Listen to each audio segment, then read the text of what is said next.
존경하고 사랑하는 우리 구독자 여러분 반갑습니다. 여러분의 천만 라디오 천회장입니다.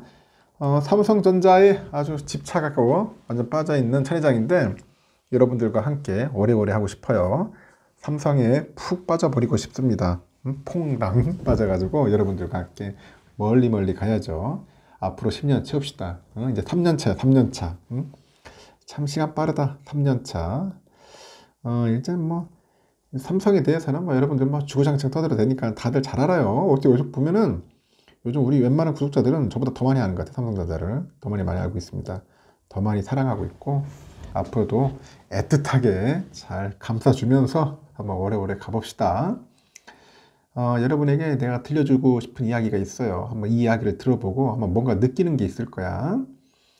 예전에 그 수잔 앤서슨, 수잔 앤서슨이라는 여자가 있었어요. 앤서슨. 그냥 수잔이라고 할게요. 이 여인이 어느 날 눈 수술을 받다가 그만 실명하고 말았어. 그래서 남편은 아내의 그 직장 출퇴근을 도와주었습니다. 얼마 후에 남편이 이제 말을 하는 거예요. 여보, 계속 이럴 수 없으니 내일부터는 혼자 출근해요. 이렇게 얘기를 하니까 그 말에 남편에게 배신감을 느낀 그녀는 이를 악물고 혼자 출퇴근을 했습니다. 여러 번 넘어지면서 서러운 눈물도 흘렸지만은 점차 이제 출퇴근이 익숙해진 거예요. 그러던 어느 날 그녀가 이제 버스를 탔을 때 운전기사가 무심코 말을 합니다. 부인은 좋겠어요. 좋은 남편을 두셔서 매일 한결같이 부인을 돌봐주시네요. 이렇게 얘기를 하는 거예요. 알고 보니 남편은 매일 아내가 버스를 타면은 같이 타가지고 뒷자리에 앉으면서 아내의 출퇴근을 말없이 등 뒤에서 지켜보고 있었던 것입니다. 우리가 살면서 때로는 넘어지고 서러운 눈물을 흘리고 상처와 고독도 있지만은 그때마다 나의 등 뒤에서 누군가가 반드시 있는 거예요. 나는 그 사랑을 떠나도 그 사랑은 나를 떠나지 않았습니다. 사랑은 없는 것이 아니라 사랑을 보지 못하는 것이에요. 여러분 좀 느낌이 옵니까? 사랑은 없는 것이 아니라 사랑을 보지 못하는 것이다. 하여튼 오늘 첫 출근길 행복한 하루가 되었으면 좋겠어요. 또 삼성에 대해서 또 한번 떠들어 보도록 할게요. 우리 이재용 회장이 신년 첫 행보로 삼성 전 계열사 사장단과 만찬을 이제 진행을 합니다. 신년 때마다 현장 행보를 이어가던 예년과 달리 최근에 글로벌 경기 침체가 이제 심화되다 보니 위기 대응 전략을 짜기 위해서 이제 사장단들과 머리를 맞댄 건데 이 회장은 이날 저녁에 삼성그룹 사장들과 만난 것으로 알려졌어요. 이날 만찬에 삼성전자랑 삼성물산, 삼성생명 등 전 계열사 사장들이 이제 참석한 것으로 현재 전해집니다. 이날 회의에서 보니까 저금리 기조랑 인플레이션 등으로 전 세계 수요가 이제 위축되어 있는데 전 계열사 사장들이 이제 비상경영 의지를 다진 것으로 알려져 있습니다. 그래서 이 회장은 그동안 새해 첫 일정으로 주로 현장 경영을 해왔어요. 지난 2021년에 경기도 평택 2공장 파운드리 생산설비 반입식에 이제 참석한 게 대표적인 예인데 20년에는 새해 첫 공식 일정으로 경기도 화성사업장에 있는 반도체 연구소를 이제 방문하는 겁니다. 그래서 올해 현장 경영 대신에 이 회장이 직접 사장단 만찬을 진행하는 것은 그만큼 대내외 경영 환경이 녹록지 않다. 이게 방증이라는 그런 해석이 있어요. 앞서서 지난달 26일에도 삼성 전 그룹 계열사 사장단이 경기도 용인의 그 삼성인력개발원에 모여가지고 사장단 회의를 진행을 했는데 2017년 3월 그룹 컨트롤 타워 역할을 하던 그 미래전략실이 해체된 이후에 전 계열사 사장들이 모여가지고 처음 회의를 한 거예요. 다만 동남아시아 출장 중이던 이 회장이 이제 회의에 참석하지 않았는데 이 회의에서는 삼성 글로벌 리서치에서 올해 국내외 경제 상황과 그 환율과 유가 등 그런 것 전망들을 듣겠죠. 그리고 올해 사업 계획 등을 점검한 것으로 현재 알려졌습니다. 사장단 회의는 지난해 이 회장의 취임 전후로 일부 재개되어 지난해 6월 전자계열사 사장단 25명이 그 모였던 비상경영진 회의가 대표적입니다. 이 회장이 유럽 출장을 다녀오면서 시장의 여러 혼돈과 변화와 불확실성이 많다. 그렇게 우려를 하는데 이틀 뒤에는 회의가 열렸고 같은 해 9월에는 또 사장단 40여 명이 모여서 이제 현안에 대해서 의견을 나누고 이 회장과 오찬을 함께 하는 겁니다. 이렇게 하여튼 이 회장이 좀 꼼꼼하게 잘 챙겨서 우리 삼성전자 잘 이끌어갔으면은 아주 좋겠어요. 아주. 그리고 또 삼성전자 또 스마트폰 또 이야기를 해야겠죠. 일단 삼성에 이어서 이제 중국 제조사들이 이제 모바일 이 AP 경쟁력 확보에 본격적으로 나서는 것 같아요. 이 자체 AP 개발을 통해서 하드웨어랑 소프트웨어 간에 최적화를 완성해가지고 효율성을 극대화하겠다. 효율성을 극대화하겠다는 일종의 포석입니다. 유명 IT 팁스터가 있어요. 아이스 유니버스인데 여기에 따르니까 중국 제조사 오포는 현재 내년 출시를 목표로 하는 것 같아. 자체 AP를 현재 개발 중인데 이 AP가 어떤 제품에 탑재될지 알려지진 않았는데요. 이 폴더블폰은 하이엔드 라인업에 탑재가 유력한 것으로 현재 알려져 있습니다. 오포는 2021년 폴더블폰 파인드 N이죠. 이 파인드 N을 출시한 바 있어요. 지금까지는 퀄컴 스냅드래곤 AP를 활용을 했는데 이 오포가 자체의 모바일 AP를 내놓으면서 원플러스랑 리얼미, 비보 이런 기업들이 이제 중국 제조사들이 이를 사용할 수 있다고 아이스 유니버스는 얘기를 하는 것 같습니다. 이 오포의 AP 개발을 두고 업계에서는 상당한 의미를 진짜 부여하고 있는데 애플을 제외한 대부분 글로벌 제조사들이 이제 퀄컴의 AP에 의존하고 있죠. 퀄컴의 AP. 그만큼 자체 AP를 만드는 데는 상당한 기술력이 필요하다는 의미예요. 이 오포의 AP 개발 기술이 성장했다는 증거이기 때문인데 앞서서 오포는 사진 촬영과 디스플레이, 무선 연결 등을 개선하는 그런 스마트폰용 칩셋을 개발한 바 있어요. 그래서 퀄컴의 AP는 그간에 쌓아온 독자적인 기술력하고 노하우로 만들어졌다. 그러면서 삼성전자도 자체 AP 대신 퀄컴의 AP를 대부분 사용하는 것을 고려하면은 AP를 만드는 것에는 상당한 그런 기술력이 동반된다고 언급을 하죠. 스마트폰 제조사 가운데 자체 AP를 보유하는 업체는 그렇게 많지 않아요. 애플의 A 바이오닉이 있어요. A 바이오닉 시리즈가 있고 삼성전자의 엑시노스 그런 시리즈가 있고 구글의 텐서가 있어. 텐서. 화웨이는 자체 칩셋 기린이 있어요. 기린을 이전 개발했는데 미국의 제재 조치로 한 2020년에 이제 생산을 중단을 했죠. 최근에 삼성도 AP 경쟁력 강화를 시사를 했는데 지난달 삼성은 MX 사업부죠. 이 MX 사업분에 AP 솔루션 개발팀을 신설을 해서 과거 퀄컴에서 근무한 최원준이죠. MX 개발 실장이 팀장을 맡아요. 삼성은 이미 자체 AP인 엑시노스를 보유하고 있는데 하지만 여기 엑시노스는 이게 발열하고 성능 저하, 수율 등의 논란이 있었어. 보니까 특히 수율. 그리고 설상가상으로 또 지난해 초에 갤럭시 S22의 GOS 사태가 또 벌어졌고요. 삼성도 이제 아이폰용 자체 칩셋을 만드는 그런 애플처럼 범용 AP인 엑시노스 대신에 프리미엄 스마트폰 전용 AP를 만들어야 한다는 그런 지적을 받은 거죠. 이에 대해서 전자업계에도 그래요. 기존의 엑시노스는 범용 AP에 가까워서 갤럭시 폰 전용으로 사용하기는 한계가 많았다. 그래서 이번에 AP 솔루션 개발팀 신설은 갤럭시 전용 AP를 개발해서 더 이상 품질 논란을 빚지 않겠다는 삼성전자의 의지로 이제 해석이 되는 겁니다.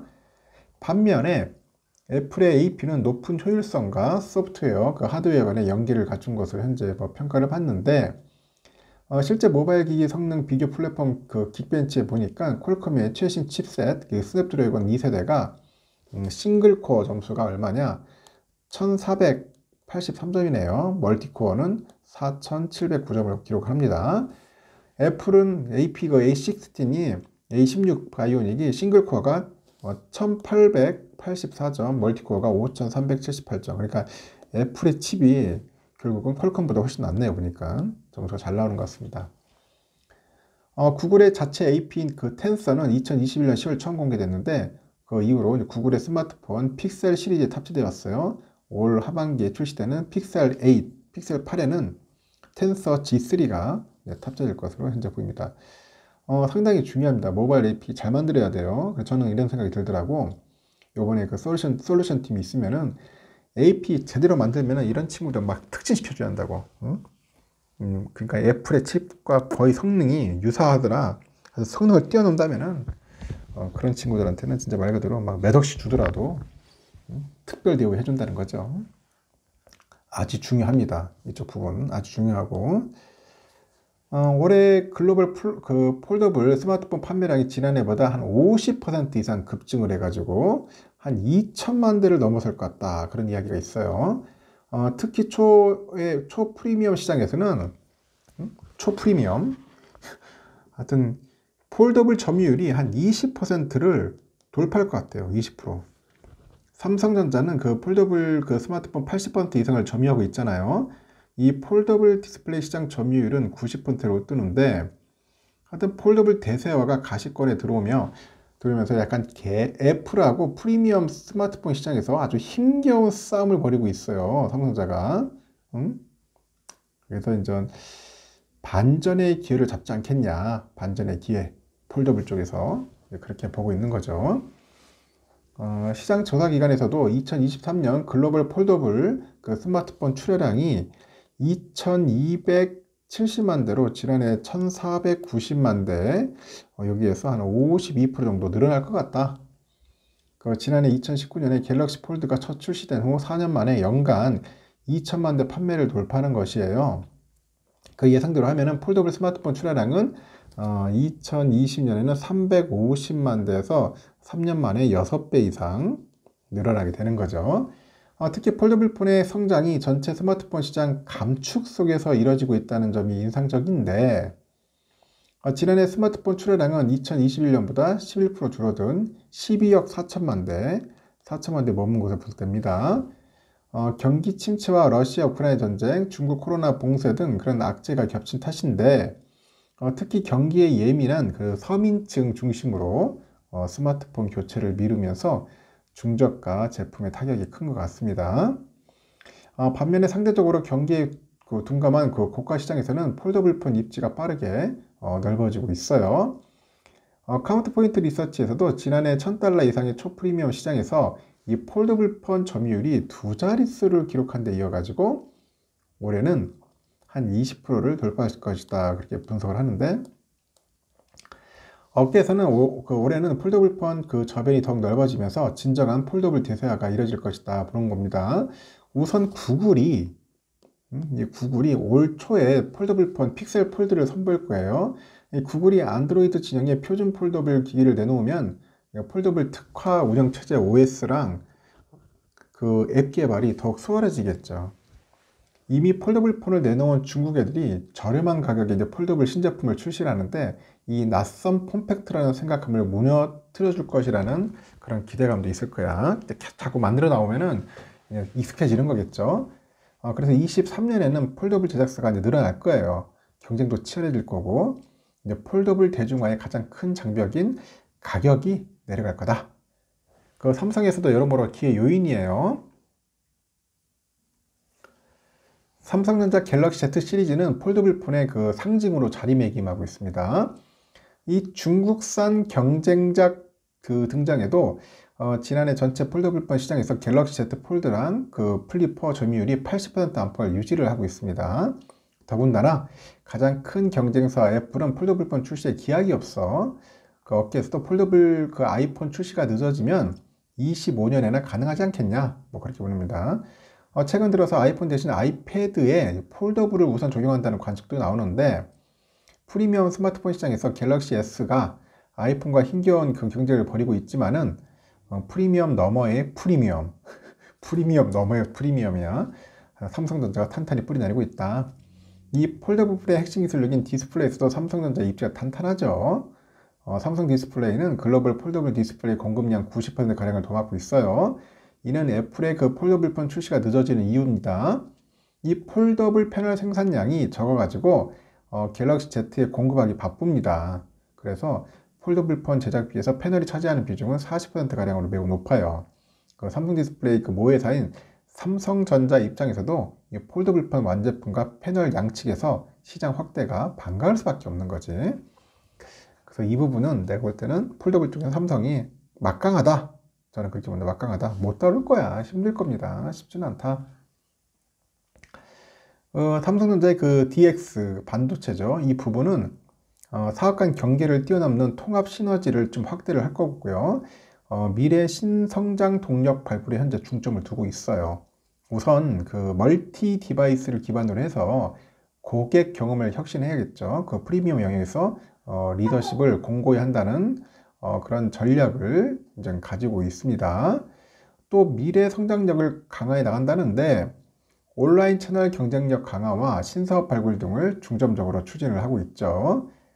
DS 부문은 차세대 기술 리더십을 강화해서 미래에 대비하고 제품의 안정적인 공급을 위한 운영체제도 강화하고 있는데 디지털 대전환 시대를 맞아서 인공지능, 메타버스, 자율주행 등 미래정보 기술의 근간이 되는 이 반도체 분야에서 기술의 초격차와 가감한 투자를 통해서 중장기 지속성장의 발판을 마련할 계획이라고 합니다.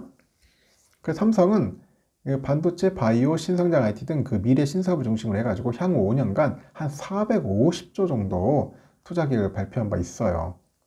특히 삼성은 이 선제적 투자하고 차별화된 기술력과 그 새로운 시장 창출로 이제 반도체 초강대국의 달성을 이제 주도를 해야 돼. 그래가지고 국가 경제 발전에 기여할 계획이다. 그런 겁니다. 4차 산업혁명의 그 핵심 기반 기술인 반도체 산업에서 핵심 반도체가 한국 경제의 성장판 역할을 지속할 수 있도록 지원하는 의미인데 메모리 초격체를 확대하고요. 팹립스 시스템 반도체하고 파운드리에서 역전하면은 반도체 3대 분야를 모두 주도하는 초유의 기업으로 도약 가능하다고 합니다. 삼성은 지난 30년간 선도한 메모리 분야에 향후 5년간 지속 투자해서 초격차 위상을 강화하는데 공정 미세화의 한계를 극복할 수 있는 신소재, 신구조에 대한 연구개발 강화할 거고요. 이 반도체 미세화에 그 유리한 그 EUV 기술을 조기에 도입하는 등 첨단 기술을 선제적으로 적용할 것 같아요. 삼성은 그 첨단 기술의 선제적 적용으로 메모리 분야 시장 점유율을 확대한다는 전략인데 삼성은 2021년 10월 EUV 공정을 적용한 14나노 그 DRAM을 양산을 발표하고요.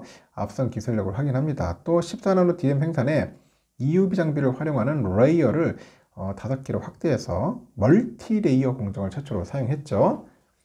삼성은 또 고성능 저전력 AP하고 5G, 6G 통신 모뎀 등 초고속 통신 반도체, 고화질 이미지 센서 등 4차 산업혁명 구현에 필수 불가결한 팹리스 시스템 반도체나 센서 중심으로 경쟁력을 확보할 계획입니다. 삼성은 그 파운드리 사업에서 차별화된 차세대 생산 기술을 개발 적용해가지고 3나노죠 이하의 제품 양산을 시작합니다.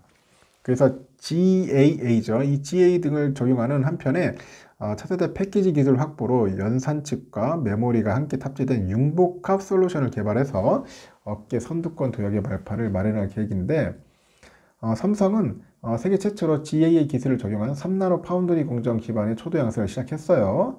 3나노 공정은 반도체 제조 공정 가운데 가장 앞선 기술인데 차세대 트랜지스터의 구조인 GAA 신기술을 적용한 3나노 공정 파운드리 서비스가 전 세계 파운드리 업체 중 삼성전자가 유일하다고 해요.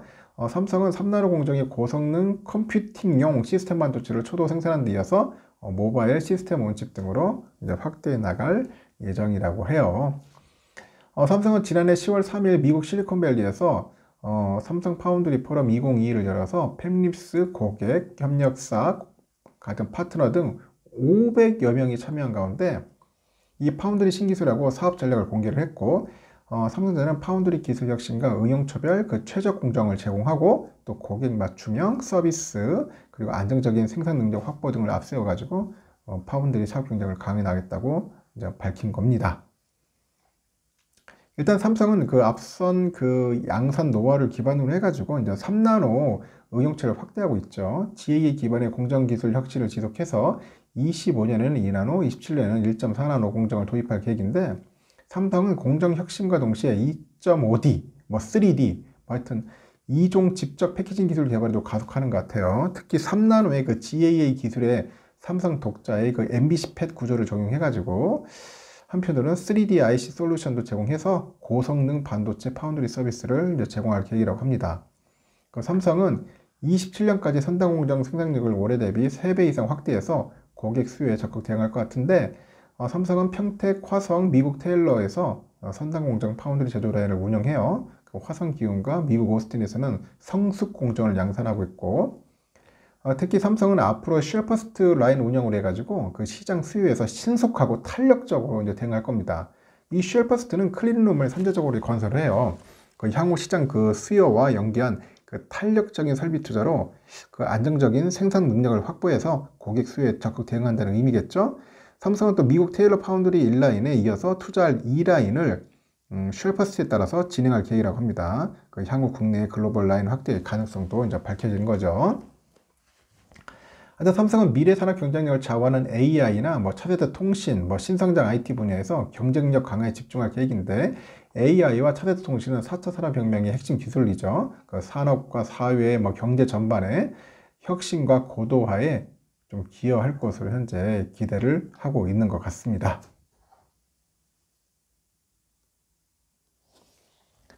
삼성전자는 그 AI 글로벌 역량 확보와 기반 생태계 구축 지원에도 힘쓰고 있더라고요. 전 세계 7개 거점이죠. 서울, 미국, 실리콘밸리, 뉴욕, 영국 캠브리지, 캐나다 토론토, 몬트리올, 러시아 모스크바. 하여튼 이렇게 글로벌 AI 센터를 통해서 선행 기술을 연구하고 전문 인력을 육성합니다. 삼성의 미래기술 육성 사업을 통해서 국내 신진 연구자들의 혁신적인 AI 연구에 대한 지원도 확대하고 있고, 세계적인 AI 석학과 업계 전문가를 초청해서 매년 최신 연구 동향을 공유하는 삼성 AI 포럼, AI 등 소프트웨어 교육 CSR 활동인 삼성 청년 소프트웨어 아카데미죠. 삼성 주니어 소프트웨어 아카데미 등을 통해서 국내 AI 저변 확대에도 기여하는 것 같습니다. 삼성은 또 차세대 통신 분야에서도 연구 개발 리더십을 강해 나는 것 같아요. 앞서 삼성전자는 2012년 5G 국제 표준화 작업에 본격적으로 참여해서 기술 제안과 표준화 그 완성에 주도적인 역할을 수행해가지고 5G 상용화에 이제 기여를 합니다. 특히 2019년 4월 대한민국의 세계 최초 5G 상용화에 이어서 미국, 캐나다, 일본, 호주, 뉴질랜드 등 주요 국가 통신사들에 대한 5G 상용화 장비를 앞장서서 공급하고 있는데, 삼성은 미국의 버라이즌, 미국의 DC 네트워크, 영국 보다폰, 일본 KDDI, 인도 에어텔, 하여튼 이렇듯 글로벌 초대형 이동통신 사업자들의 잇단 5G 사업 협력에 이어서 22년 9월에는 미국 1위 케이블 사업자인 5G 공급사로 연이어 선정되는 등 글로벌 5G 시장 공략을 지속을 하고 있어요. 이렇게 삼성은 5G 선도 기술력을 근간으로 6G 기술 연구도 본격화하는데, 6G 글로벌 그 표준하고 기술 주도권을 확보해내서 이끌어갈 계획이라고 합니다. 많이 하네요. 보니까 삼성전자 대단합니다. 하여튼 삼성전자는 이런 쪽도 상당히 신경 많이 쓰는 것 같고, 앞으로는 또 국내 대학과 계획학과 연합전공 등에서 활발한 또 산학 협력을 통해서 AI하고 차세대 통신 기술 인재 향상에도 적극적인 것 같습니다. 하여튼 삼성전자 여러분들 제가 더 이상 얘기하려고 했더니 너무 많아가지고 지칩니다. 삼성의 이야기는 여기까지 할 테니까 새로운 추가되는 소식과 삼성에 대한 어필은 제가 틈틈이 여러분들께 아주 세뇌시키도록 하겠습니다. 여러분 힘내시고, 삼성전자 참 훌륭한 기업입니다. 좋은 기업이에요. 그래서 관심 있는 분들은 충분히 시간을 갖고 공부하시고, 아니다 하실 분은 빨리 떠나시면 됩니다. 저는 삼성전자 강요 안 합니다. 절대. 여러분. 일단 여기까지 하겠습니다. 하여튼 즐거운 시간 보내시고 오늘도 화이팅 하세요.